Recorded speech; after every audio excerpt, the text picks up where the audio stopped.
Hello viewers, আপনাদের জন্য আজকে নিয়ে এসেছি নতুন একটা রেসিপিটা হলো লাউয়ের খোসা দিয়ে শুটকি মাছের চচ্চড়ি। ভিডিওর শুরুতেই আমি লাউয়ের খোসাগুলো ছিঁড়ে নিয়েছি, এগুলো আলাদা করে রেখে দিয়েছি একপাশে। দেখে নিন লাউয়ের খোসাগুলো কিভাবে কেটেছি আমি। এরপর এই লাউয়ের খোসাগুলো আমি একদম চিকন চিকন করে কুচি করে কেটে নিব, দেখতেই পাচ্ছেন। হ্যাঁ, এর মধ্যেই বলে নিই, আপনাদের যদি রেসিপিটা ভালো লাগে অবশ্যই বাসায় ট্রাই করবেন।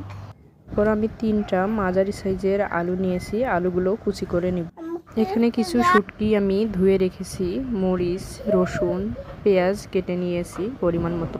শুটকিগুলো আমি প্রথমে তেলে ভেজে নিব খুব সুন্দর করে। এর একপাশে আমি মরিচ, পেঁয়াজ, রসুনগুলো ভেজে নিব। শুটকি আর মরিচ পেঁয়াজগুলো আমি বাদামি করে ভেজে নিব। তারপর এগুলোর মধ্যে আলু এবং লাউয়ের খোসার কুচিগুলো দিয়ে ভালোভাবে নেড়ে নেব। এর মধ্যে আমি পরিমাণ মতো হলুদ, মশলা, লবণ সব কিছু দিয়ে নিয়েছি। এগুলো প্রায় 5 মিনিটের মতো ভেজে নিয়ে তাতে পরিমাণ মতো পানি ঢেলে দিব, যাতে ভালোভাবে সিদ্ধ হয়ে যায়।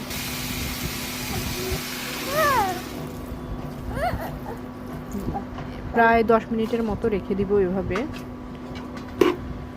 চুলার তাপটা বাড়িয়ে নিব। হয়ে গেল আমার মজাদার রেসিপি। আপনারা অবশ্যই বাসায় এটা ট্রাই করবেন।